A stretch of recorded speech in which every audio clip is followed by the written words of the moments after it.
শকতি সে সন্তোষিতে ভরা একটি মাস, উষা হতে নিশাবতী থাকি উপবাস। আমি রোজা রাখবো কেমন করে? আল্লাহর রোজার রূপটা বলে দেন, রোজার বর্ডার বলে দেন।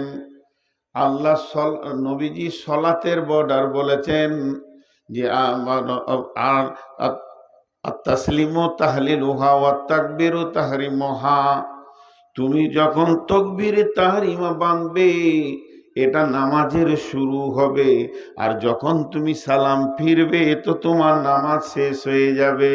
তাহলে নামাজের একটা বর্ডার পেলাম। তাহলে রোজা কাকে বলে? রোজা হলো তুমি সুবে সাদেকের আগে সমস্ত খাওয়া পান করা ক্লিয়ার করে নেবে, তোমার প্রয়োজন মতো তুমি খাবে। সাহারি খাও, সাহারির ভিতরে বরকত লুকানো আছে, আল্লাহর নবী বলেছেন। তাহলে আমরা সাহারি খেয়ে নিলাম, এরপরে তুমি খেতে পাবে না। সকালে চা চলবে না, মাছ মাংস চলবে না, রুটি ভাত কিছুই চলবে না। দুপুর বেলায় এক গিলাস পানি, আমি বেশি কিছু চাই না, বলে এটাও তোমার চলবে না। চলবে না তো চলবে না, গরুবু শামস পর্যন্ত চলবে না। যতক্ষণ পর্যন্ত সূর্য না ডুবেছে অতক্ষণ পর্যন্ত চলবে না। পশ্চিম গগনে সূর্য ডুবে গেল, আমার আপনার কিনা মাগরিবের আজান হয়ে গেল। সাদা ভাষাই বলে দিই, ফজরের আগে থেকে মাগরিব পর্যন্ত আমি খেতে পেলাম না, আমি পান করতে পারলাম না। আমার দ্বারা খাওয়া পান করা সমস্ত কিছু বিরতি করতে হলো। শুধু তাই নয়, এই পর্যন্তই শেষ নয় বন্ধুরে। যদি আল্লাহকে বলি, আল্লাহ পৃথিবীর মহিলা তো আমার জন্য হারাম, তবে একটা মেয়েকে আমি হালাল করেছি, যাকে আমি মহারানা দিয়েছি, যাকে আমি বিবি বলে কাছে এনেছি, ওই মহিলাটা তো আমার জন্য হালাল। তাহলে এই ক্ষুধার্ত অবস্থায় একটু সময়টা কাটিয়ে নেব, দুপুর বেলাটা জোহর থেকে আসর পর্যন্ত স্বামী স্ত্রীর দৈহিক আনন্দটা করে নিব। আল্লাহ বলছে খবরদার, চলবে না। তার মানে খেতেও দেবে না, পান করতেও দেবে না, বিবির কাছে আপনাকে আমাকে যেতে দেবে না। চারিদিক থেকে যেন আমি প্রতিবন্ধকতার ভিতরে পড়ে গেলাম। এখন আল্লাহ তাবারাক ওয়া তাআলা বলছেন, কেন আমি এই রোজাকে এত সম্মানী বানিয়েছি। ইন্নামা ইয়াতরুকু তাআমাহু ওয়া শারাবাহু। আর আমার গোলামেরা, তারা আমার জন্য খাওয়াটা ছেড়েছে, আমার জন্য পান করা ছেড়েছে, আমার জন্য বিবির সঙ্গে সম্পর্ক ছেড়েছে। আমি আল্লাহ হুকুম করে দিয়েছি, তাদের জবানকে তারা বন্ধ করে দিয়েছে। এর জন্যে রোজার বদলা আমি আল্লাহ নিজে হব। তার মানে না খাওয়ার নাম হলো রোজা। সাদা ভাঁটায় দুটি কথা বললাম, এবার আমি একটু যুক্তিতে যাব 5টা মিনিট, তারপর আবার কোরআনের আয়াতে আসব। যুক্তিটা কি? যে আল্লাহ আমাদেরকে খেতে দিল না, পান করতে দিল না। একটা হলো মহব্বত, একটা হলো রাগ। একটা হলো মহব্বত, একটা হলো রাগ। জি, মানুষ রাগে, দুটা কথা আগে বেড়ে যাচ্ছে। আমার ভিতরেও রাগ আছে। যে পুরুষের রাগ নাই সে পুরুষ নয়, সে হিজড়ে। জিহাদের মতো ইবাদতটা করতে গেলে রাগের দরকার আছে। উজুবিহীন যেমন নামাজ হয় না, উজুবিহীন নামাজ হয় না, উজু ছাড়া নামাজ হয় না, রাগ ছাড়া জিহাদের মতো ইবাদতটা হবে না। রাগ ছাড়া মানুষের একটা অভ্যাস আছে, আমি যখন খুব যদি রেগে যাই, 5জন এসে বলবো আপনি মৌলবি মানুষ, রাগ করছেন কেন? তার মানে মৌলবিদের জন্য জিহাদ কি মাপ আছে? মাপ নাই। তাহলে রাগ আমাকেও রাখতে হবে। আর পজিশন বুঝতে হবে যে মানুষকে কখন কথা বলতে হয়, কখন মিষ্টি বলতে হয়, কখন আমি রেগে আছি, আপনি মিষ্টি করে বলেন। আপনি রেগে আছেন, আমি মিষ্টি করে বলবো, তবেই পৃথিবী চলবে। জি ভাই, এক হুজুর মৌলানা সাহেব মানুষ বাথরুমে যাচ্ছে তাড়াহুড়ো করে বালতি নিয়ে, এখন ওর নিম্ন চাপ উঠেছে, এমন সময় গিয়ে একজন বলছে আসসালামু আলাইকুম। কেমন লাগবে? কাপড়ে পায়খানাই হবে এই অবস্থায়। পজিশন বুঝতে হয়। কিছু ছেলে আছে পজিশন বোঝে না। তো যে কথাটা আপনাদের সামনে আমি বলতে চাইছি, যে একটা হলো রাগ আর একটা হলো মহাব্বত। রাগ কেমন? রাগ কাকে বলে? উদাহরণ একটা, ছোট একটা ভাই আছে, উদাহরণটা মন দিয়ে শুনেন। ছোট ভাই ক্লাস 3-তে কিংবা 4-এ পড়ে, স্কুল যায়নি। বড় ভাই এসে বলছে তুই স্কুল গেলি না? মানে স্কুল গেলি না কেন? তুই তুই চুপ করে আছে, মারেছে একটা কানে চর। স্কুল যাবি না? বড় ভাই মেরেছে। ও রাগ করে নিলে ভাত খাবে না। মারলে কেন? উইও বাপের বেটা, আমিও বাপের বেটা, আমাকে মারবে কেন? ভাত খেলো না, শুয়ে আছে। জোহরের নামাজ হয়ে গেল, শুয়ে আছে। মা ডাকছে, বোন ডাকছে, খাবো না। তখন মা বলছে বড় বেটাকে, মেরেছিস তুই? ডাকগা। খাইনি কো আজকে। ও রাগ করে। তখন বড় বলছে উনা খাগা, ওকে আমি ডাকতে যেতে পারবো না। এটা একটা কথা। আর খান, খান জি মৌলানা সাহেব এসছেন? বলে হ্যাঁ। নাস্তা খান? না খাও না। তো ভাত খান? না ভাত খান। রুটি খান? না খাও না। তা কাপ চা খান? দরকার নেই। তার একটা পান খান। এই খান খান এটা হলো মহব্বতের প্রতীক। খবরদার খাবি না, এটা হলো রাগের প্রতীক। অথচ আমার আল্লাহ লাখো মায়ের থেকে মহব্বত বান্দার উপরে বেশি রাখে। আল্লাহর দাবি মায়ের থেকে লাখো কোটি গুণের মহব্বত বান্দার উপরে আল্লাহ বেশি রাখেন। আল্লাহ যে কত মহব্বত, কেউ বলে 99টা মায়ের থেকে, কেউ বলে 1000 মায়ের থেকে, কেউ বলে কোটির।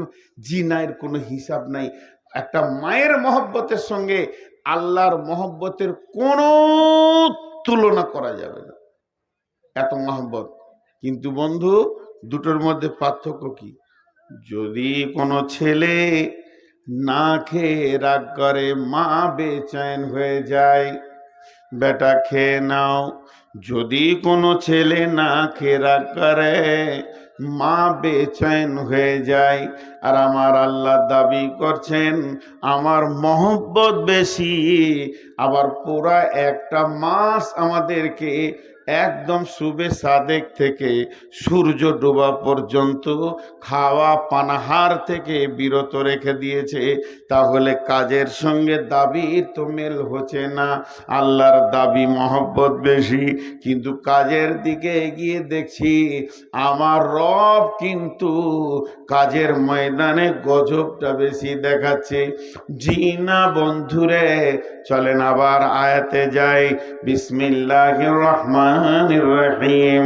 ইয়া আইয়ুহাল্লাযীনা আমানু, হে ঈমানদারেরা, কুতিবা আলাইকুমুস সিয়াম, হে আমার গোলামেরা, ওরে আমার মুমিন বান্দারা, তোমাদের উপরে আমি রমজান মাসের সিয়ামকে ফরজ করে দিলাম। একদম অপরিহার্য বিবেক যদি তোমার থাকে, যে শর্তগুলিতে তুমি মাপ পাবে, সফরে পাবে, অসুস্থতে পাবে, পরবর্তীতে রেখে নেবে, মেয়েদের মেন্স হলে পাবে, পরবর্তীতে রেখে নেবে, সমস্ত শর্তকে ধরে বাদ দিয়ে তোমাদের ওপরে আমি ফরজ করে দিলাম। যেমন ফরজ করেছিলাম তোমাদের পূর্বপুরুষের ওপরে। এখন যদি আল্লাহকে জিজ্ঞেস করি, মাবুদ তুমি এত কঠিন একটা ইবাদত দিলে, লাভটা বলে দাও। আমার রব বলছেন লাআল্লাকুম তাত্তাকুন, লাআল্লাকুম তাত্তাকুন। রোজা একটা ডাইসের নাম, রোজা একটা ফর্মার নাম।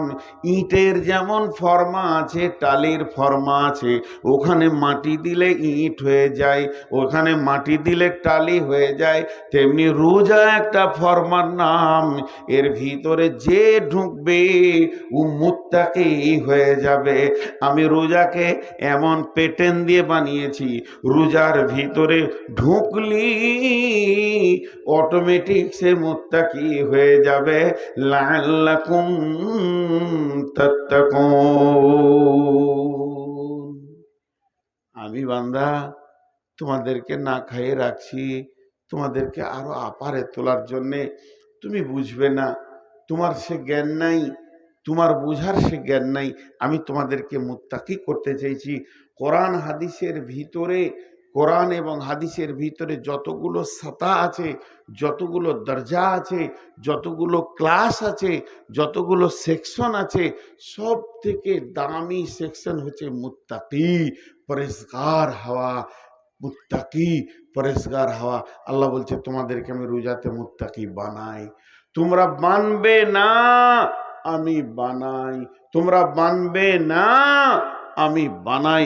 আমি মেহেরবান, তোমাদেরকে আমি ক্যাপাসিটি করে বানিয়ে নিই। যেমন একটা উদাহরণ দিব আপনাদেরকে, উদাহরণটা মন দিয়ে শুনলে বুঝতে সুবিধা হবে। ভাই, আল্লাহকে সাক্ষী রেখে বলছি, মিথ্যা বলিনি। ওই আল্লাহকে আমাকে জান দিতে হবে, কিয়ামতের মাঠে যেতে হবে। প্রচুর সুগার বেড়ে গেছে, 3-4 দিন হলো। যাক, আর একটা জালসা আছে, তারপরে ডাক্তার দেখাবো ইনশাল্লাহ। রমজান মাসে আবার অনেকগুলো সফর আছে, বাংলাদেশে যেতে হবে 15 দিনের জন্য। জালসা নাই, আমি নিজের কাজে যাব। তো যাই হোক, আল্লাহ বানাচ্ছে, আমরা বানবো না, আল্লাহ বানাচ্ছে। সেটা কেমন? একটা উদাহরণ দিচ্ছি। আমরা যে নামাজের রুকুনগুলো চেঞ্জ করি, একটা তকবীর পড়ি। তকবীরটা কি বলি? আল্লাহু আকবার বলি না ভাই? একটা তকবীর আমরা সবাই বলি, ইমাম সাহেব বলে, আমরা উঠা বসা করি। সেই তকবীরটা কি? আল্লাহু আকবার। কিন্তু নামাজ, সালাত কাকে বলে? তকবীরে তাহরিমা থেকে শুরু হলো, সালাম ফেরাতে গিয়ে শেষ হবে। সালাতের ভিতরে কোনো চিন্তা করা যাবে? জি ভাই, আপনারা মুখ খুলেন। সালাতের ভিতরে কোনো চিন্তা করা যাবে? এই যে মাধ্যমিক পরীক্ষা হয়ে গেল 3 দিন আগে, এই ছেলেগুলো যদি শূন্য পায়, লাভ হবে? একবার আপনারা আমার সঙ্গে 2 মিনিট কথা বলেন। শূন্যর কোনো মূল্য আছে? ডান দিকে যদি বসে, হ্যাঁ, যদিও শূন্য, ঠিক জায়গায় বসালে 10 গুণ বেড়ে যাবে। বাড়বে কি বাড়বে না? তাহলে শূন্যরও মূল্য আছে। তো হারাম, হারাম, হারাম ভালো জিনিস না খারাপ জিনিস? সবাই বলেন হারাম ভালো না খারাপ? জি, কিন্তু হারাম খারাপ। কাবা শরীফের নাম হচ্ছে হারাম শরীফ। কাবার নাম হারাম।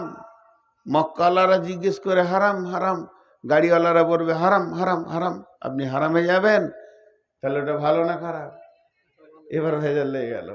ওটা ভালো। এবার পৃথিবীর সব থেকে বড় ইবাদত হচ্ছে সালাত।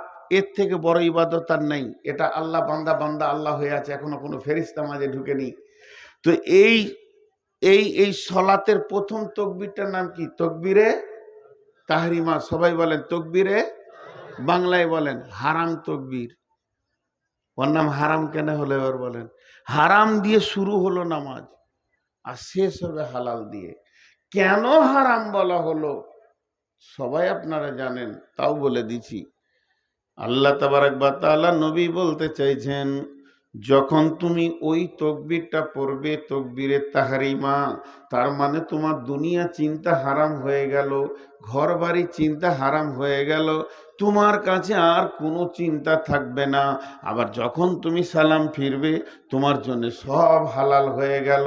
ছেলের চিন্তা, বিবির চিন্তা, সংসারের চিন্তা, কারবারের চিন্তা, ব্যবসা বাণিজ্য, চাষবাস, চাকরি বাকরি, সমস্ত চিন্তা হারাম। তাহলে মধ্যখানে কিছুক্ষণ আপনাকে পৃথিবী থেকে বিচ্ছিন্ন হয়ে যেতে হবে, পৃথিবীর কারবার থেকে বিচ্ছিন্ন হতে হবে। তাকবীরে তাহরিমা থেকে সালাম ফেরা পর্যন্ত এবার বলেন ওই সময় আমার মনটা কেমন থাকবে? বলে ওই সময় মনটা থাকবে, সহিহ বুখারীর হাদিস আছে, আল্লাহর নবী বলছেন তুমি দেখো, তুমি মনে মনে চিন্তা করো আমি আল্লাহকে দেখছি, যদি তা না পারো, এত আপার লেভেলে যদি না যেতে পারো, এর থেকে লোয়ার আর একটা চিন্তা আছে, আমাকে আমার আল্লাহ দেখছে। এই ধ্যানই তোমাকে নামাজটা শেষ করতে হবে, এটাও তো আমার মনে থাকছে না। তো বিশ্বনবী একটা তকবীর দিলেন, কি তকবীরটার নাম হচ্ছে সামি আল্লাহ হুলিমান হামিদা। কখন? একবার আছে না? প্রতি রিকাতে একবার আছে কি না? আল্লাহু আকবার, আল্লাহু আকবার। কি? রুকু থেকে সাজদায় গেলাম, আল্লাহু আকবার, আল্লাহু আকবার, আল্লাহু আকবার, আল্লাহু আকবার, আল্লাহু আকবার। আবার রুকু গেলাম, আল্লাহু আকবার। যখনই রুকু থেকে উঠবো, আল্লাহু আকবার নয়, সামি আল্লাহ বলেন, সামি আল্লাহ হুলিমান হামিদা। এই শব্দটার মানে জানেন? এই শব্দটার মানে হচ্ছে শুনছেন আল্লাহ। সামি আল্লাহ মানে শুনছেন আল্লাহ, হুলিমান হামিদা আমি তার জন্য যা প্রশংসা করছি উঠা বসার ভিতরে, এটা আমার আল্লাহ শুনছে। তাহলে আমার জবান দিয়ে প্রতি রিকাতে একবার করে আমি বলতে রয়েছি, আমার আল্লাহ শুনছে আমি যেটা তার প্রশংসা করছি। তার মানে আল্লাহর হাজিরটাকে স্বীকার করলাম, আল্লাহ যে আমার কাছে রয়েছেন, আল্লাহ আমার মনগুলো শুনছেন, আল্লাহ আমার দোয়াগুলো শুনছেন, আমি তার কাছে ভিখারির মতো যা চাইছি তা শুনছেন, আমি তার কাছে গিড়গিড়িয়ে যে কাঁদছি সেটাও শুনছেন। এই কথাটা প্রতি রিকাতে আমি বলতে রয়েছি। আমার রব বুঝবেন যে আমার গোলাম আমার হাজিরিকে স্বীকার করে নিয়েছে, যাতে করে নামাজটা কবুল হয়ে যায়। বন্ধুরে আমার, তেমনি আমার আল্লাহ বড় মেহেরবান, সারা বছরে একটা মাসকে আমাদেরকে দিয়ে দেয়। যত গুনাহ করেছিস এমন একটা আগুনের ভাঁটিতে আমাদেরকে ভরে দেয়, সেই ভাঁটিটার নাম হলো না খাওয়া ভাঁটি। না খেয়ে বান্দা যখন ধুকে ধুকে কষ্ট পায়, লোহাকে সোনাকে মানে ভাঁটিতে ভরে, তার দাম বাড়ানোর জন্যে, দাম কমানোর জন্যে নয়। তার কাছ থেকে জং ছেড়ে যাবে, ময়লা ছেড়ে যাবে, খাদগুলো চলে যাবে, সলিড সোনাটা দাঁড়িয়ে যাবে। আল্লাহ তাবারাক ওয়া তাআলা বলছেন, আমি রোজাটাকে একটা ভাঁটি বানিয়েছি, একটা আপনার কি না ওই ফর্মা বানিয়ে দিয়েছি। এই ফর্মাতে যতজন ঢুকবে, লাআল্লাকুম তাত্তাকুন, প্রত্যেকেই মুত্তাকি হয়ে যাবে। একবার বলেন সুবহানাল্লাহ। এমন একটা ইবাদত আল্লাহ আমাদেরকে দিয়েছে, যে ইবাদতের মাধ্যম দিয়ে আমরা মুত্তাকি হয়ে যাব, মুত্তাকি হয়ে যাব, মুত্তাকি হয়ে যাব। এর থেকে আর সুখবর কি আছে ভাই? এর থেকে আর কি সুখবর আছে? আল্লাহ আমাদেরকে বানিয়ে নিছেন। আহা, আপনারা কি করতেন জানি না। আমার নিজের একটা জীবনী ছোট কথা বলি।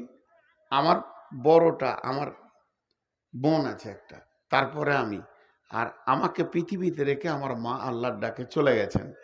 তো আমি মাকে মনে পড়ে হালকা চেহারাগুলো, মায়ের আদর জানি না। তবে আব্বা অনেক দিন বেঁচে ছিলেন আমার বিয়ে হওয়া পর্যন্ত, বাকি ওই ছোট বয়সে মা গেছে। তা আমার বড়টা আমার বোন, দুই ভাই বোনে প্রাইমারি স্কুল যেতাম, বুঝতে পারছেন কি না? স্কুল যাওয়ার কারণ কি, সকালে উঠি গোসল করে প্যান্ট জামা পরে রেডি হতাম, মনে হতো যেন অফিসার অফিসে চললো, এত ব্যস্ত আর কি। কেক দেবে, কেক, স্কুলে কেক পাওয়া যেত আমাদের জামানা, এখন তো ভাত খাওয়াচ্ছে। তো কেকটার লোভে সেই ছোট বর্ণ পরিচয় বইটা নিয়ে দৌড়তাম, আর ছুটির ঘন্টা একটু সাউন্ড পেলেই বই পড়ে থাকতো, মারতাম দৌড়। ওই বইটা আমার বোন কুড়িয়ে আনতো প্রতিদিন। এই ছিল জিন্দেগি, আনন্দ। যে ওই যে একটা কেক সরকার থেকে বরাদ্দ ছাত্রদেরকে দাও, তার লোভে আমি এগিয়ে যাচ্ছি। তো আল্লাহ তাবারাক ওয়া তাআলা আমাদের জন্য কি রেখেছেন দেখেন, কত বড়। ছোট্ট করে একটা উদাহরণ দিব, এই উদাহরণটার ভিতরে আপনারা অনেকগুলি কথা পেয়ে যাবেন। আপনাদের এখানে অনেক ইট ভাটা আছে না?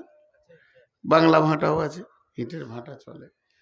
তো যে মিস্ত্রি ইট বানাবে, ও একটা কোদাল আর বালতি নিয়ে বের হয়েছে বাড়ি থেকে। দু বালতি পানি মেরে দিল মাটিতে, এবার কোপ মারতে শুরু করেছে। তো মিস্ত্রি যখন কোপ মারতে শুরু করেছে তখন মাটি মিস্ত্রিকে বলছে, আমাকে কোপ মারছো কেন, আমি কি করলাম? তো মিস্ত্রি উত্তরে মাটিকে বলছে, এটা উদাহরণ, ভাবিয়েন না যে কোথাও এরকম হয়েছিল বা বুখারি মুসলিমে আছে, তাহলে তো বিপদ। কালকে যদি বলেন হুজুর হাদিসটা কত নম্বর, তাহলে তো আমার আর জান থাকে না। এটা উদাহরণ দিচ্ছি। মাটি মিস্ত্রিকে বলছে, ভাই তোমার কি করলাম, এত কোপ মারছো কেন? তো মিস্ত্রি উত্তরে বলছে, চুপ কর, তোরই দাম বাড়বে। চুপ কর, তোরই দাম বাড়বে, তুই তুই কোপ খা। দিয়ে কোপানো হয়ে গেল। এবার পানি আর বালু দিয়ে লাত মারছে। লাত মারলে দাম বাড়ে না কমে? আপনারা উঠে এসে যদি আমার বুকে একটা লাত মেরে দেন, দাম বাড়বে। এই মোবাইল বন্ধ করো, মোবাইলের লাইট আমি নিতে পারি না, মাথা ঘুরে পড়ে যাবো বলছি। আর তোদের এই বয়সে মোবাইল, এত বড় মোবাইল। আরে বাপ, বিয়ে হয়েছে? তোর বাপকে বলবি তাড়াতাড়ি বিয়ে করতে হবে তোদেরকে, একদম লেট করা যাবে না। তো মিস্ত্রি বলছে চুপ কর, তোর দাম বাড়বে। এবার যখন লাত মারতে শুরু করেছে তখন মাটিটা বলছে, তুই বললি আমার দাম বাড়বে, তো লাত খাইছিস কেন? বলে চুপ কর, লাত খা, তোরই দাম বাড়বে। এবার ওকে রোদে শুকালো। রোদে যখন শুকাচ্ছে তখন মিস্ত্রিকে দেখে ইট বলছে, একটু পানি দে ভাই। ভিতর টান মারছে, চুপ কর, পানি দিলেই তোর দাম কমে যাবে, পানি না দিব তো তোর দাম বাড়বে। ওটা সহ্য করলো। এরপর ভাটিতে চড়িয়েছে। এবার কালো কয়লাটা পাশে এসেছে, কয়লাকে দেখে ইট বুঝে নিয়েছে মাল খারাপ, ও নিজে জ্বলবে আমাকে জ্বালাবে, নিজে জ্বলবে আমাকে জ্বালাবে। তখন মিস্ত্রিকে ডেকে বলছে, ভাইয়া প্রথমে আমাকে কাটলি, ধৈর্য ধরলাম, লাত মারলি, কিছুই বলি নাই, ফরমাতে ভরে দুটা কিল মেরেছিস, সেটাও সহ্য করেছি, রোদে শুকাইলি, পানি দিলি না, এখন এমন একটা কাজ শুরু করে দিয়েছিস, এই আগুন জ্বলবে, আমাকেও জ্বালাবে, এখন কি বলছিস বল? বলছে ভালো করে পুরবি তো বেশি দামটা হবে, আর ছালট হয়ে যাবি তো লোক নিয়ে গিয়ে রাস্তায় ফেলে দিয়ে তোর মুখে জুতা মারবে, আর ভালো করে পুরবি তো কাজ লাগবে। এবার ইটটাই এ গ্রেটে পুড়েছে। তখন মসজিদওয়ালা, মাদ্রাসাওয়ালা, আপনারা মসজিদ বানাবেন, গিয়ে ইটটাকে ধরেই বলছেন, এটা কই দাম নেবেন বলেন, এটার দাম যা লাগবে এই মালটাই আমাদের মসজিদে লাগবে। তখন ইট বলছে, বন্ধুরে কত লাত খেলাম তোর খবর নাই, বন্ধুরে কত কোপ খেয়েছি, ভাটিতে পুড়েছি, জ্বলেছি, আজকে আমি যদি মসজিদের দেওয়ালে লেগে যাই, কিয়ামত পর্যন্ত দাঁড়িয়ে দাঁড়িয়ে তেলাওয়াত শুনতে পাবো, আজান শুনতে পাবো। আমি যদি স্কুলে মাদ্রাসায় লেগে যাই, আমার কাছে লোক শিক্ষা গ্রহণ করবে। তাহলে আজকে বুঝেছি কোন জায়গা থেকে এসে কি দাম লেগেছে। বন্ধু আমার, এটা একটা মিসাল দিলাম, আর একটা ছোট্ট মতো মিসাল দিই। আমাদের বাম পাশে যারা রয়েছে মা বোন, এখানে সব মেয়ে ছেলে আছে, এরা সোনা পরে কানে, নাকে, হাতে, গলায় সোনা পরে, কথা বলে না, ঘুমিয়ে গেলে পানি খাই। দেখেন কতবার খেলাম, এক দেখো কমেনি, জিভটা আটকে গেছে ভাই। তো এরা সোনা পরে? জি না, কোন মেয়ে সোনা পরে না, যেটা পরে ওটার নাম গয়না। সোনার গয়নার মধ্যে পার্থক্য আছে। মেয়েদের কাছে কোনো সোনার মূল্য নাই। সোনা যত দামি হোক না কেন, ওকে ভাটিতে ঢুকতে হবে, আগুনে পুড়তে হবে, ডাইসে যেতে হবে, তারপরে ওকে আবার কি না অ্যাসিড দিয়ে পোড়াবে, এরপরে রিঠে দিয়ে ওকে ঘষবে, তারপরে ওকে ছালট তুলবে, তারপরে ওর উপরে লাগবে পালিশ, তারপরে ওর নাম মূল্য। সোনা এত দামি হওয়ার পরও ওকে ভাটিতে না ঢোকার পর্যন্ত গয়না হচ্ছে না।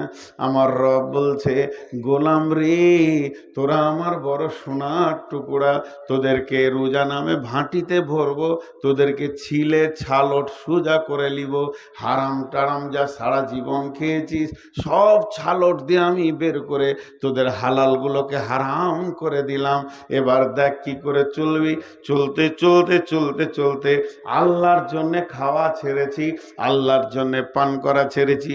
প্রচন্ড বৈশাখ মাস, রোজা চলছে, আর পিপাসায় ভিতরটা মরুভূমি হয়ে গেছে, কোনো কারণে আপনি মায়ের ওষুধ আনতে চলে গেছেন বহরমপুরে, ওষুধ পাওয়া গেল না বলে এই ওষুধটা একমাত্র বেলডাঙ্গা একটা ফার্মেসিতে পাওয়া যায়, সেখানে চলে গেলেন। ওষুধ নিয়ে যখন বাড়ি ঢুকছেন 1:30 বেজে গেছে, পিপাসায় মনে হচ্ছে বুক ফেটে গেছে, মাথা তাঁ করে ঘুরছে। বিবিকে বললেন কলটা চেপে দেন, কিংবা সাবমার্সেল চালিয়ে দিলেন, মাথার ওপরে ঠান্ডা পানিটা গোটা গা দিয়ে বয়ে পড়ছে। তখন আপনি মুখটা টিপে বন্ধ করেছেন, যদি 2 ঢোক খেয়ে এলেন, ভিতরে যদি চলে যায়, ভিতরে চাহিদাটা মিটে যাবে, কেউ দেখতে পাবে না, গাঁওয়ালা দেখবে না, বিবি বুঝতে পারবে না, ছেলে দেখবে না, দেশওয়ালা দেখবে না, ইমাম মজ্জেন দেখতে পাবে না, হাজি গাজি বুঝবে না যে পানি পান করে নিয়েছেন, সম্মান আপনার থেকে যাবে রোজাদার বলে।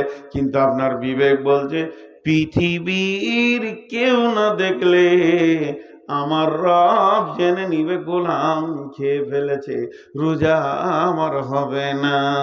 তখন আমার আল্লাহকে কত ভালো লাগে। এরপর বাড়ির ভিতরে শুয়ে আছেন, দরজাটা লাগানো আছে, কেউ নাই, বিবি আছে, বিশ্বের কেউ জানবে না। সে আপনার পিয়াস বুঝে, তার পিয়াস আপনি বুঝেন। 15 বছরের বিবি ইশারা সব কিছু বুঝে নিতে পারে, তারপরও তার গায়ে হাত দিলেন না। পৃথিবীর কেউ না দেখলে যে রব আমাকে রোজার হুকুম করেছে তার দৃষ্টি আছে, তাহলে সেটাও হলো না। ঘরে বিবি নাই, বাইরে আছে, মা বাপ কেউ নাই, হুড়কাটা লাগিয়ে দিলাম, দরজার ছিটকিনিটা লাগিয়ে দিলাম, আমার চৌকির নিচে আছে খানা, রুটি আছে, মাছ আছে, মাংস আছে, ভাত আছে, ফ্রিজ আছে, কোল্ড ড্রিঙ্কস আছে, ফল আছে, কলা আছে, দই আছে, চিড়ে আছে, ঘরে মালে ভর্তি হয়ে আছে, পেট ভরে খেয়ে যদি আসরের নামাজ পড়তে যায়, পৃথিবীর কেউ জানবে না। শুধু মানুষ খায় না কেন, একমাত্র আল্লাহর ভয়ে খাই না। এর জন্য আল্লাহ তাবারাক ওয়া তাআলা হাদিসে কুদসির মধ্যে বলেছেন, এই হাদিসটা হাদিসে কুদসি, ইয়াকুলুল্লাহু আযজা ওয়া জাল কুল্লু আমালি ইবনে আদম লাহু ইল্লা সিয়াম ফাহুয়া লি আনা আজিজিবি। আল্লাহ তাবারাক ওয়া তাআলা বলছেন, সারা পৃথিবীর যত ইবাদত আছে ইবনে আদম নিজের জন্য করে, কিন্তু যে সিয়াম রাখে সে আমার জন্য রাখে। আর এর আজিজিবি, এর সব থেকে বড় প্রাইজ হলো কি? এর প্রাইজ জান্নাত নয়, এর প্রাইজ জান্নাতুল ফেরদাউস নয়, এর প্রাইজ কিছুই নয়, এর প্রাইজ হচ্ছে আমি আল্লাহ নিজে। কিয়ামতের দিনে আমি রোজাদারদেরকে দেখা করতে যাব এবং বলবো, হাসরবাসী তোমরা যারা রোজা রেখেছ তোমাদের বদলা এসে গেছে, তোমরা যেটাকে পেতে চেয়েছো সে আল্লাহ চলে এসেছে, তোমরা তোমাদের প্রাইজকে গ্রহণ করে নাও। রোজাদারের 2টি খুশি, একটি খুশি ইফতারে, অপরটি হয় আল্লাহর দিদার রোজ হাসরের প্রান্তরে। কত খুশি রোজাদারের 2টি খুশি, একটি খুশি ইফতারে, অপরটি হয় আল্লাহর দিদার রোজ হাসরের প্রান্তরে। রোজাদারের 2টি খুশি, একটা হলো ইফতারে, ইফতার যখন খাবেন খুশিটা কি? সারাদিন না খেয়ে প্রথম খাবার মুখে দিচ্ছি একটা খুশি। নাম্বার 2 খুশি, আমি যে সারাদিন রোজাটা রাখলাম, আল্লাহ আমাকে রাখার তৌফিক দিলেন, আমার আমল নামাতে আজকে একটা রোজার নেকি লেখা হয়ে গেল, এটা একটা আনন্দ। 3 নম্বর ঈদুল ফিতর বলা হয়, ওটা হলো আনন্দের দিন। কেন? আজকে পহেলা শাওয়াল, আমার রব আনন্দ দিয়েছে আমাদেরকে, ঈদগাহে গিয়ে আনন্দ করব। আমার 30টা রোজার সবকে লেখা হবে, আমার আমার জীবনের গুনাহ মাফ হলো, আল্লাহ আমাকে মুক্তি দিলেন, আমার শরীরের সমস্ত জঙ্গল ঝরে গেল, আমি সলিড সোনাতে দাঁড়িয়ে গেলাম। আল্লাহ তাবারাক ওয়া তাআলা রোজাদারের সঙ্গে রমজান মাস কিয়ামতের দিন নিজে মোলাকাত করবি। এরপরে আমি একটা হাদিস পড়েছি। জি ভাই, মাঝে একটা ছোট্ট করে কথা বলি। আমার 1 ঘন্টা বকা হলো, আর আধা ঘন্টা দিব আজকের মতো। বারবার পানি পান করছি। আমি চেয়েছিলাম যে 12টার আগে পর্যন্ত দেন। মানুষের একটা ধারণা, এই যে মৌলানা আউয়াল আছে, আমার আগে যিনি বক্তব্য রাখলেন, ভালো মানুষ। আমার নজরে আমার যতটুকুই জ্ঞান আছে, পশ্চিমবঙ্গে যতগুলো বক্তাকে আমরা বেশি বক্তা দেখি, তো উনি একটা ভালো মানুষ, এবং ওনার যে ইলমেটা আছে আমাকে 10 বছর পড়াবে। আমাকে প্রধান বক্তা করেছেন, উনি আমাকে 10 বছর পড়াবেন, এরকম মানুষ। কিন্তু মানুষ ওনাকে তুলে দিয়ে ওর কাছ থেকে খালি আদায় নিতে চায়। আদায় নেওয়া বাদ দিয়ে যদি 2টা হাদিস শুনেন, আপনার আমার জিন্দেগি চেঞ্জ হবে। ওই যে হয়ে গেছে, এই দিল, এই করো, ও জান্নাতে গেল, সুর করে আদায় করা যায় কিনা অনেকে বলছে যায় না। আমি জানি যাই। আমি যে আলেমদেরকে জিজ্ঞেস করেছি, সুর করে আদায় করা যাবে, অসুবিধা নেই। তো আদায় করতে গিয়ে কতটা সময় যে নষ্ট হয় সাধারণ মানুষ বুঝে না। আর আপনার নামটা যদি 2বার নাই বলে চুপচাপ যদি নামিয়ে দেন, জি ভাই, এই টাকাটা ধরেন, এটা একটা টাকা, ওইখান থেকে নিয়ে আসছেন আপনি, টাকাটা আমাকে দিচ্ছেন, দিয়ে বলছেন আমার আব্বা কবরে আছে, দোয়া করে দেন। 100 বার দোয়া চাইবেন, 100 বার, 100 বার, 100 বার, 100 বার, ঠিক আছে, ঠিক আছে, ঠিক আছে, ঠিক আছে, চাওয়া যায়, অসুবিধা নেই। একটা মুসলমানের কাছ থেকে দোয়া চাবেন না তো কি চাইবেন? গালগালের চাইবেন যে আমার খানিক খিস্তি করে দেন? দোয়া চাওয়া যায়। কিন্তু এর থেকে আর এক ধাপ আপারে আছে। কি আপারে আছে বলেন তো? আমার কাছে আপনি একটা মোবাইল কিনতে এসেছেন, বলছি এই মোবাইলটা 40,000, এই মোবাইলটা হচ্ছে 42,000, 2,000 টাকা বেশি, এর থেকে এটা অনেক গুণে ভালো, তো ভালোটাই আপনি নেবেন। দুটোই 40,000, এটা ভালো এটা খারাপ, ভালোটাই আপনি গ্রহণ করবেন। এবার ভালো একটা বলি, চুপচাপ টাকাটা টেবিলে দিয়ে বসে যান। কারণ দোয়া যাকে বলছে সে আপনার কি দুশ্মন ছিল? আল্লাহর সাথে কি আপনার ঝগড়া হয়ে আছে আমি বলে দিব যে আপনার বাপ জান্নাত যাবে? তার থেকে আপনি টাকা দিয়ে যদি বলেন আল্লাহ আমি 2,000 টাকা দিলাম, আমার আব্বাকে মাফ করে দেন, আল্লাহ বেশি খুশি হবে। আমার গোলাম আমার কাছে চেয়েছে, আমার গোলাম আমার কাছে চেয়েছে, আল্লাহ এটা খুশি হবে, আল্লাহর সাথে আপনার সম্পর্ক জুড়বে। তো ভাই, চুপচাপ দিয়ে দেওয়ার মতো নিয়ামত কিছু নেই। চলেন আমি হাদিসটা নিয়ে একটু ব্যাখ্যা করি। পেছনে একটা লোক বসার জায়গা পায়নি, ওকে কিভাবে জায়গা দিব? আমার চেয়ারটা দিব নাকি? অনেকক্ষণ দাঁড়িয়ে আছে, আবার বসতে যে দাঁড়িয়ে গেল, মাথাটা কাজ করছে না যে কোথায় এসেছি। অনেকক্ষণ দাঁড়িয়ে আছে, ও সেই হাঁচের টাওয়ারের মতো দাঁড়িয়ে আছে। আর এইদিকে এক মাল দাঁড়িয়ে আছে, ও মালটা যে কোথাকার আল্লাহ তাবারাক ওয়া তাআলা জানেন। ওর বংশে কেউ বসে না কোথাও, ওর বাপ বসেনি, ওর দাদা বসেনি, তার বাপ বসেনি, তো কেন বসবে? দাঁড়িয়ে আছে, খালি গা চুলকাইছে আর দাঁড়িয়ে আছে। আল্লাহু আকবার, আস্তাগফিরুল্লাহ। এখন আপনাদের সামনে হাদিসটা বলছি, শুনেন। বিসমিল্লাহির রহমানির রহিম।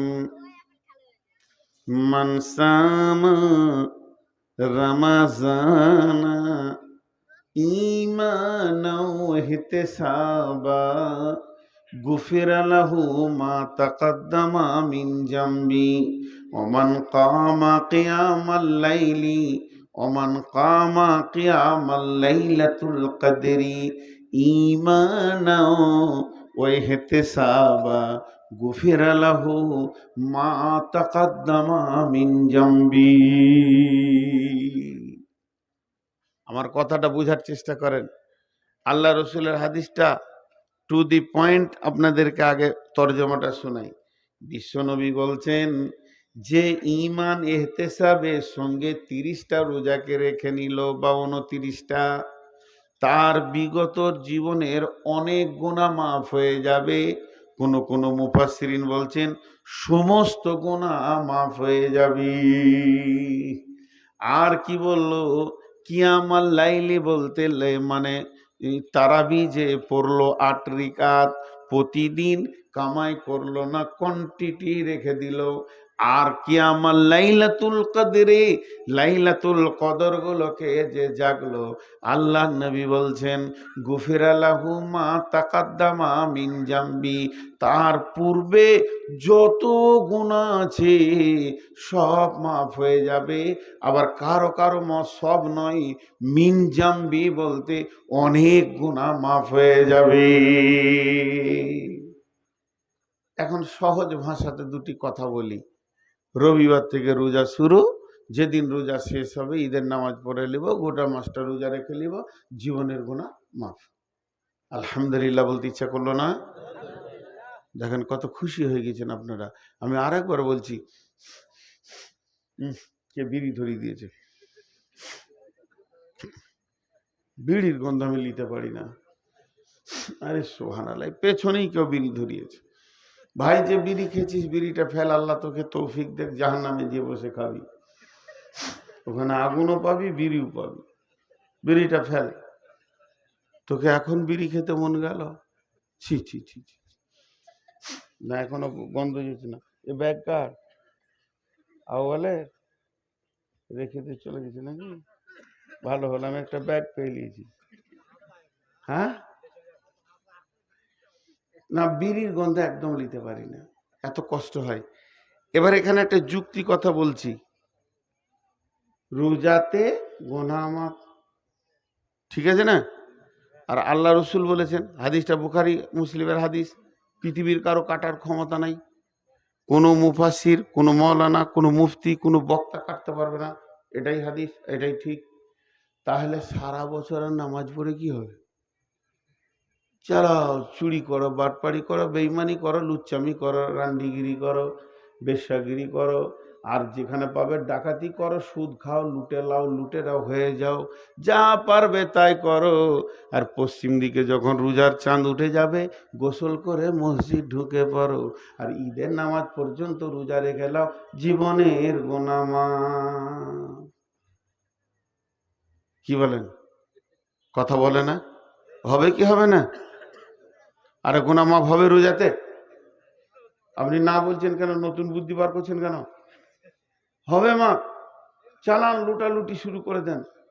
হ্যাঁ, যে যাকে পারবে মার্ডার করে, ছিনতাই করে, টাকা পয়সা করে লাও, সুদ খেয়ে, আবার সামনে বছর রোজা রাখবে, মা সব ক্লিয়ার।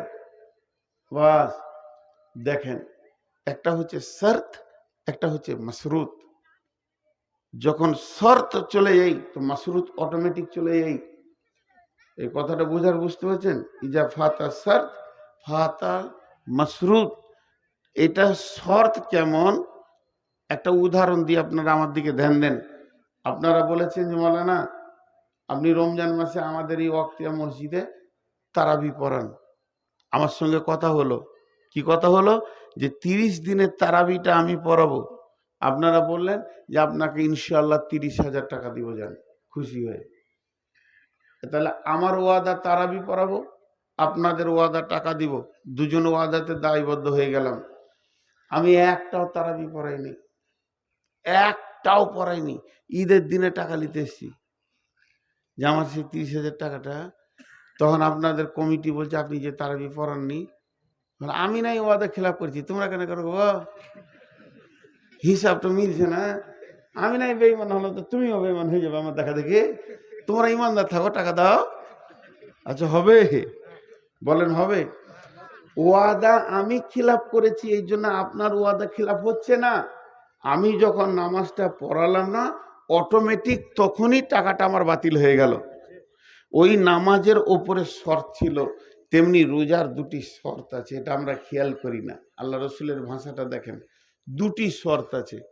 বিসমিল্লাহির রহমানির রহিম, আমার আঙ্গুলের দিকে তাকান, হাতের দিকে। মানসামা রামাজানা ঈমানাও, একটা শর্ত হলো ওয়াহিতেসাবা, এই দুটি শর্তের পরে নবীজি বলছেন গুফিরা লাহু মা তাকাদ্দামা মিন জামবি, যার রোজাতে ঈমান থাকবে, ইহতিসাব থাকবে, ওই রোজাটাতে গুনাহ মাফ হয়ে যাবে। এটা কি বলেন? কি পানি? আপনারা বললেন পানি, আমি মুখে দিচ্ছি, আমি জানি এটা পানি নাকি। এটা যদি আমি বলি শরবত, তাহলে আপনারা চোখে দেখতে পেয়েছেন না, কিন্তু চিনি মিশানো আছে। কথাটা বোঝাতে পারলাম? চোখে দেখতে পেয়েছেন না, কিন্তু চিনি মিশানো আছে। তা ওই রকম ধরনের রোজাতে দুইটা জিনিস মিশানো থাকবে, তবেই তার নাম রোজা হবে। যে জিনিসে দুটো জিনিস নাই, যে পানিতে চিনি নাই, লেবুর রস নাই, ওটা শরবতই নয়, ওটা শরবতই নয়, ওটা শরবতই নয়। যে রোজাতে দুটো জিনিস নাই, যে রোজাতে দুটো জিনিস নাই, যে রোজাতে দুটো জিনিস নাই, ওটা রোজাই নয়, ওটা রোজাই নয়, ওটা রোজাই নয়। কথাটা বুঝাতে পারলাম? এবার সেই দুটো জিনিস শুনেলেন, একটা হলো ঈমান, একটা কি হলো? ঈমান। আমরা সকলে বলি একটা কি হলো? ঈমান। সেই ঈমানটা কেমন? আমি যে রোজা, আজকে রবিবার, শনিবার দিন চলে গেল, পশ্চিম দিকে সূর্য চাঁদ উঠে গেল, রোজার আমাদের আনন্দ এসে পৌঁছে গেল, আমি গোসল টোসল করে পরিষ্কার পরিচ্ছন্ন হয়ে এবার ঢুকলাম রোজা রাখার জন্যে। উদ্দেশ্য আমার এটাই, রোজা রাখবো, জীবনে যত গুনাহ করেছি সব আল্লাহর কাছে মাফ করিয়ে নিব, এই উদ্দেশ্যে আমি মসজিদে ঢুকে গেলাম। এবার আমি মাগরিব পড়লাম, আমি তারাবি সালাত পড়লাম, আমি বাড়িতে গিয়ে রেস্ট করলাম, আমার বিবি ভোরে উঠিয়ে দিল, আমি সাহারি ভাত খেয়ে নিলাম, আর আমি কিছু খেলাম না, মসজিদে ফজর পড়লাম, ঘুরছি ফিরছি, আমি রোজাদার, আমার গুনাহ মাফ হবে, এই নিয়তে রোজা শুরু করেছি। তো এখানে ঈমানটা কি? এই জায়গার ঈমান হচ্ছে আমার গুনাহ মাফ হবে, এই কথা বললে হবে না, মনে মনে 100-তে 100 ইয়াকিন রাখতে হবে, আমার গুনাহ মাফ হবে। কার হলো না হলো আমার দেখার দরকার নাই, আমারটা মাফ হবে। 100% ইয়াকিন রাখতে হবে আল্লাহর উপরে, বিশ্বাস রাখতে হবে আল্লাহর উপরে। হাদিসে কুদসির মধ্যে আছে, আল্লাহ তাবারক ওয়া তাআলা বলেন, তার সঙ্গে মানুষ যেমন ধারণা রাখবে, আল্লাহ তার সঙ্গে সেরকম ব্যবহার করবে। কেউ যদি ধারণা করে আল্লাহ মাফ করতেও পারে, নাও পারে। কেউ ধারণা করছে আল্লাহ আমার গুনাহ মাফ করবে না, কেউ ধারণা করছে আমি যত বড়ই গুনাহ করি না কেন আমার রব আমাকে মাফ করবে। তো যে যেমন ধারণা করবে, এখানকার ধারণা হলো, এখানকার ঈমান হলো আমার গুনাহ মাফ হবে 100%। এই ঈমানে কমতি রাখলে চলবে না। আজ থেকে 20-25 বছর আগে আমাদের নামাজের শেষে সব হাত তুলে দোয়া করতাম, করতাম না ভাই? যাক, ওটা আস্তে আস্তে বোঝা গেল, বড় বড় আলিমরা যারা বড় বড় সার্চিং করছে, এখনকার ছেলেদের ব্রেন আল্লাহ দিয়েছেন, তারা মদিনা থেকে সার্চিং করে দেখছে যে না এগুলো বেদাত, তো সেগুলো আমরা ছেড়ে দিয়েছি। শুধু উদাহরণ দেওয়ার জন্য একটা জিনিস আপনাদেরকে দেখাচ্ছি। ধরেন আমি আপনাদের ইমাম, সবে কদরে রাত জেগেছি, 400-500 লোক আমার সঙ্গে সব সলাৎ পড়লো, সারা রাত নামাজ পড়ে কাঁদা কাটা। এখন ছেলেরা এসে বলছে হুজুর একটু দোয়া করেন, ফজরের রাত মাত্র 5 মিনিট আছে, সাহারি খেতে যাওয়া, একটু দোয়া করেন। তো কাঁদছি আমরা, মসজিদে আলোগুলোকে নিভিয়ে দিয়ে আঁধার করে দোয়া শুরু করেছি। উদাহরণ দিচ্ছি, না আমি খুব জোরে জোরে দোয়া করেছি, আল্লাহ তুমি মাফ করে দাও, এ আল্লাহ তুমি ক্ষমা করে দাও, এ আল্লাহ আমি চুরি করেছি, জেনা করেছি, ব্যভিচার করেছি, মদ খেয়েছি, আল্লাহ তুমি মাফ করে দাও, আমার মতো বড় সুদখোর কেউ নাই, আল্লাহ তুমি মাফ করে দাও, তুমি তো মাফ করবেই, এর জন্য রহমতের মাস দিয়েছো।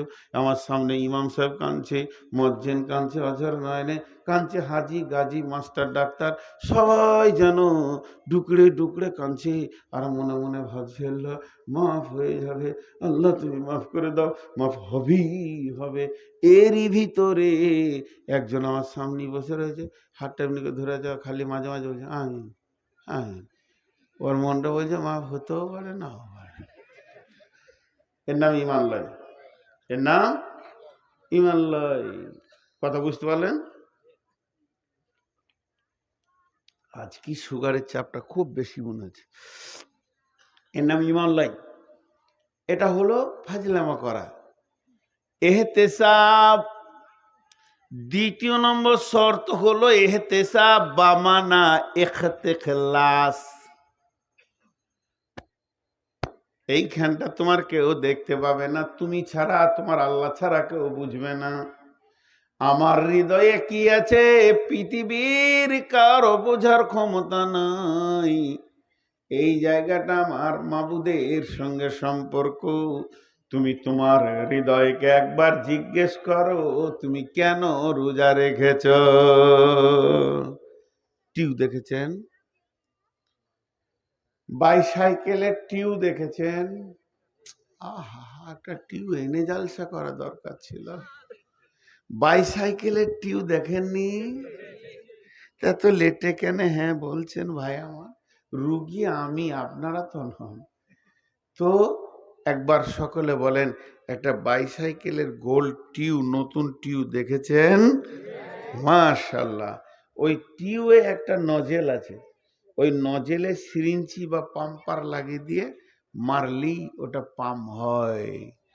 একজন ভালো ব্রেনিয়ান ছেলে, আপনার গোপালপুর, এই গাঁটার নাম গোপালপুরে, অত ব্রেনিয়ান ছেলে কেউ নাই, ও বৈজ্ঞানিক হবে।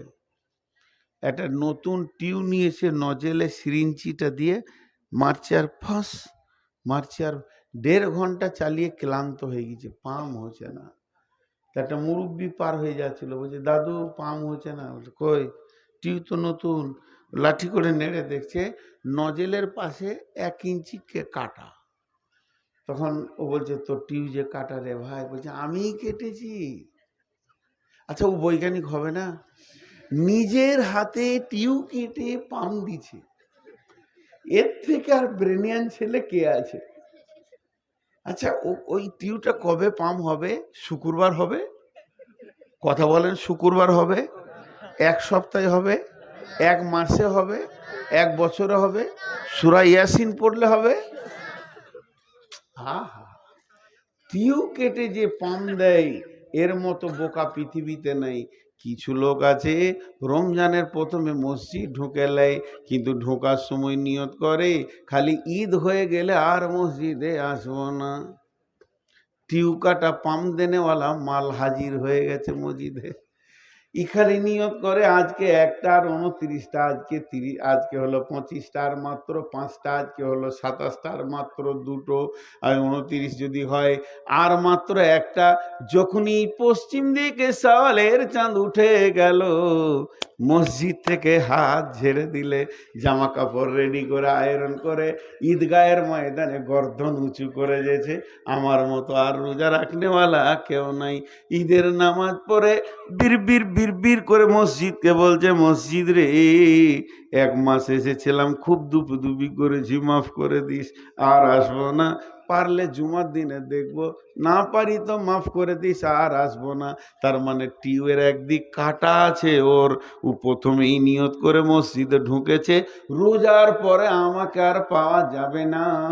টিউ কাটাকে যদিও পাম করা সম্ভব থাকে, তবেই ওর গুনাহ মাফ হওয়া সম্ভব থাকবে, রোজা কবুল হওয়া সম্ভব থাকবে।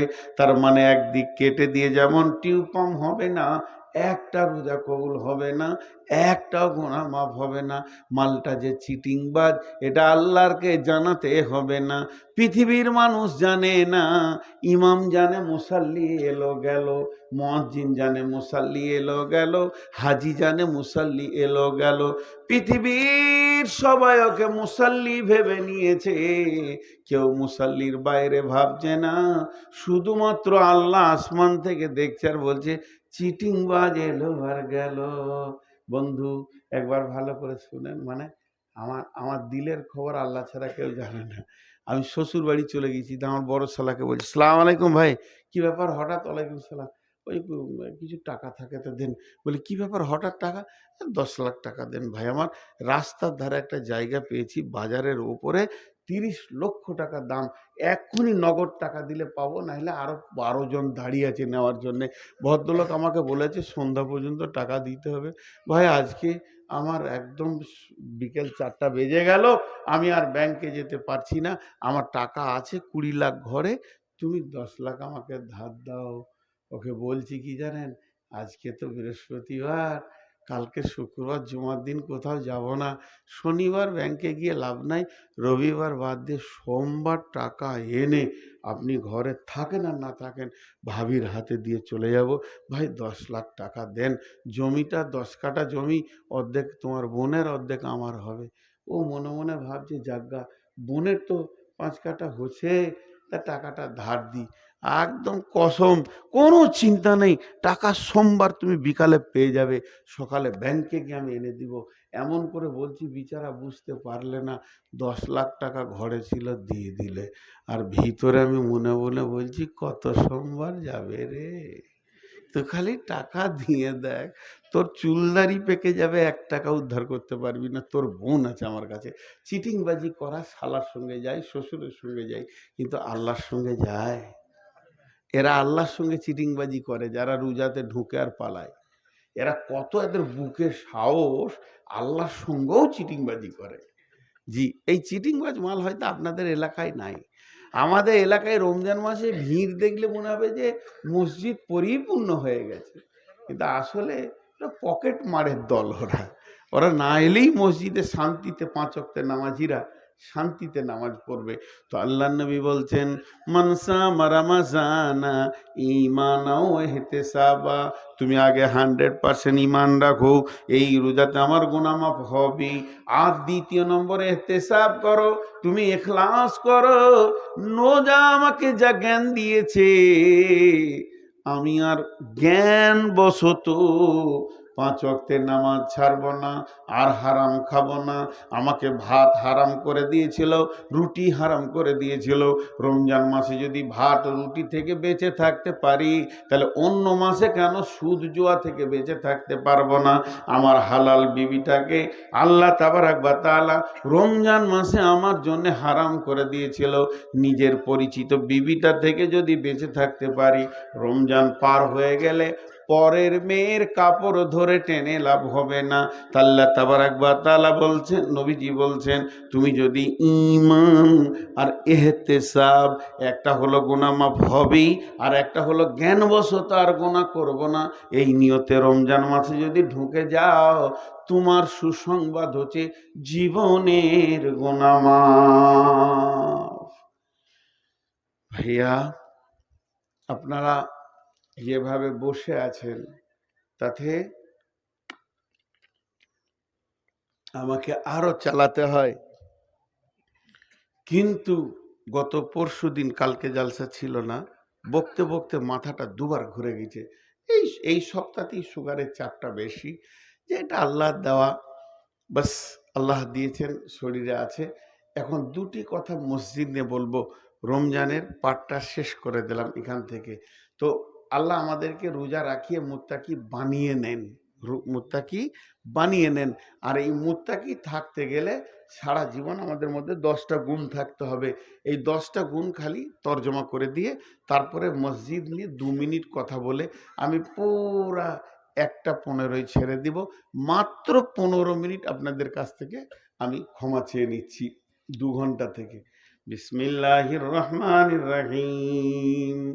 লাইসাল বিররা আন তুওয়াল্লু উজুহাকুম কিবালাল মাশরিকি ওয়াল মাগরিবি ওয়ালাকিন্নাল বিররা মান আমানা বিল্লাহি ওয়াল ইয়াউমিল আখিরি ওয়াল মালাইকাতি ওয়াল কিতাবি ওয়ান নাবিয়্যিন ওয়া আতাল মালা আলা হুব্বিহি যাবিল কুরবা ওয়াল ইয়াতামা ওয়াল মাসাকিনা ওয়াবনাস সাবিলি ওয়াসসাইলিনা ওয়া ফির রিকাব ওয়া আকামাস সালাতা ওয়া আতাজ যাকাতা ওয়াল মুফুনা বিআহদিহিম ইযা আহাদু ওয়াস-সাবিরিনা ফিল বাসাই ওয়াদ-দাররাই ওয়া হিনাল বাস উলাইকাল্লাযীনা সাদাকু ওয়া উলাইকা হুমুল মুত্তাকুন। আল্লাহ তাবারাক ওয়া তাআলা বলছেন, রোজা তোদেরকে মুত্তাকি বানিয়ে দেবে। এই মুত্তাকি যদি তোদেরকে থাকতে হয়, তাহলে শুধু পূর্ব পশ্চিমে মাথা ঠুকে দিলে হবে না, আল্লাহর ওপর ঈমান আনতে হবে, আখিরাতের ওপর ঈমান আনতে হবে, ফেরেশতার ওপর ঈমান আনতে হবে, কিতাবের ওপর ঈমান আনতে হবে, নবীদের ওপর ঈমান আনতে হবে, মাল দান করতে হবে এবং সালাত আদায় করতে হবে, যাকাত দিতে হবে, ওয়াদা করলে ওয়াদা পূরণ করতে হবে বিপদ আপদে। আর আপনার কিনা জিহাদের ময়দানে ধৈর্য ধারণ করতে হবে। এই 10টা গুণ যার ভিতরে আছে, এই 10টা গুণে যে লোকটি গুণান্বিত, আমার আল্লাহ বলছেন উলাইকাল্লাযীনা সাদাকু, এরাই হলো প্রকৃত সত্য, ওয়া উলাইকা হুমুল মুত্তাকুন, এরাই মুত্তাকি। আমি আপনাকে একটা ফুল গাছ দিলাম, সেই গাছটাকে রাখবেন কিভাবে? টবে রাখতে হবে, পানি দিতে হবে, ছায়াতে রাখতে হবে, মরা পাতা ভাঙতে হবে, তাকে ছাঁটতে হবে, জোর সার দিতে হবে, তবেই সেটা থাকবে। তাহলে রোজা রাখলে মানুষ মুত্তাকি হয়ে যায়, মুত্তাকি আল্লাহ বানিয়ে নেন। এই মুত্তাকিত্বটাকে যদি রাখতে হয়, দীর্ঘদিন জিয়ে রাখতে হয়, দীর্ঘদিন বাঁচিয়ে রাখতে হয়, তো অন্য আয়াত বলছে তোকে আল্লাহর ওপর ঈমান আনতে হবে, আখিরাতের ওপর ঈমান আনতে হবে, কোরআনের ওপর ঈমান আনতে হবে, নবীদের ওপর ঈমান আনতে হবে, ফেরেশতার ওপর ঈমান আনতে হবে, 5টা মাল দান করতে হবে, রোজা নামাজ পড়তে হবে, যাকাত দিতে হবে, ওয়াদা করলে ওয়াদা পূরণ করতে হবে, এবং বিপদ আপদে তোকে জিহাদের ময়দানে ধৈর্য ধারণ করতে হবে।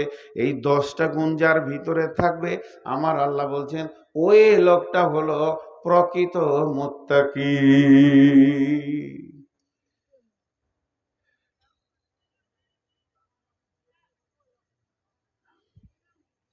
10টা বলে দিলাম, মুত্তাকির চ্যাপ্টারটা শেষ করে দিলাম, আমার মাথাটা ঘুরে গেল। মুত্তাকির চ্যাপ্টারটা শেষ করলাম, আর 10টা মিনিট আমি কষ্ট হলেও চালাচ্ছি, আল্লাহর ওয়াস্তে একজনও উঠবেন না।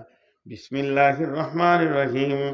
ওয়ান উসমানিন রাদিয়াল্লাহু তাআলা আনহু ক্বালা রাসূলুল্লাহ সাল্লাল্লাহু আলাইহি ওয়াসাল্লাম মান বানা লিল্লাহি মসজিদান বানাল্লাহু লাহু বাইতান ফিল জান্নাহ। হযরত ওসমান গনি রাদিয়াল্লাহু তাআলা আনহু বলেন যে পৃথিবীতে যদি কেউ মসজিদ বানায়, আল্লাহ তার ঘর জান্নাতে বানাবে। আপনি দুনিয়াতে মসজিদ বানাবেন, জান্নাতে ঘর বেনে যাবে। আল্লাহ কোরআনে বলছেন ও আন্নাল মাসাজিদা লিল্লাহি ফালা তাদউ মাআল্লাহি আহাদা, মসজিদ হলো আমার ঘর, ওখানে আমাকেই ডাকবে, মসজিদে গিয়ে তুমি অন্য কাউকে ডাকবে না। মসজিদ আল্লাহর ঘর, আর যে আল্লাহর জন্য মসজিদ বানাবে, আল্লাহ তার জান্নাতে ঘর বানাবেন। আল্লাহু আকবার। জি, একজন মহিলা প্রতিদিন মসজিদে ঝাড়ু দিতে আসতেন, বিশ্বনবীর জামানায়।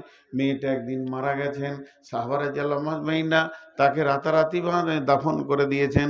নবীজি বলছেন মেয়েটি কই, আর আসে না কেন? তখন সাহাবারা জাল্লামাইনা বলেন রাসূলুল্লাহ, ওই মেয়েটি মারা গেছে, তাকে দাফন করে দেওয়া হয়েছে।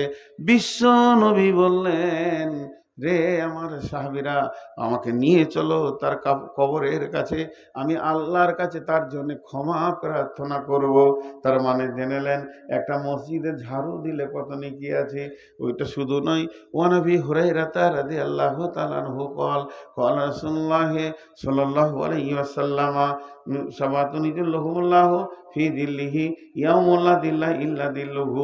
আল্লাহর নবী বলছেন, হযরত আবু হুরায়রা বলছেন, বিশ্ব নবী নবী মুহাম্মদ রাসূলুল্লাহ সাল্লাল্লাহু আলাইহি ওয়াসাল্লাম বলেছেন এমন একটা দিন আসবে, কঠিন কিয়ামতের দিনে কোনো ছায়া থাকবে না, মানুষ নাফসি নাফসি নাফসি নাফসি করবে, শুধু একটা ছায়া থাকবে, সেটা আল্লাহর রহমতের ছায়া। আমরা ছোট থেকে বলে বলে এসেছি, ছায়াটার নাম হচ্ছে কি আরশের ছায়া। জি না, আল্লাহ রহমতের ছায়া। এই ছায়াতে 7 শ্রেণীর লোক বাস করবে।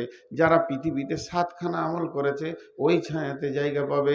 7টাই নয়, যে কোনো একটা করবেন, ওই ছায়াতে জায়গা পেয়ে যাবেন। তার মধ্যে একটা হলো ওরাজুলুন কালবুহু মুআল্লাকুন ফিল মাসাজিদি। ওই লোক যার দিলটা, যার হৃদয়টা আল্লাহর ঘর মসজিদে টাঙ্গা আছে। মসজিদ যেন তার হৃদয়, মসজিদ যেন তার ভালোবাসা, মসজিদকে সে হৃদয় দিয়ে ভালোবাসে। আল্লাহর ঘর মসজিদ তার দিলের মধ্যে টাঙ্গা আছে, তার দিলটা মসজিদে টাঙ্গা আছে। ওই লোকটা আল্লাহর রহমতের ছায়াতে বাস করবে। দেখেন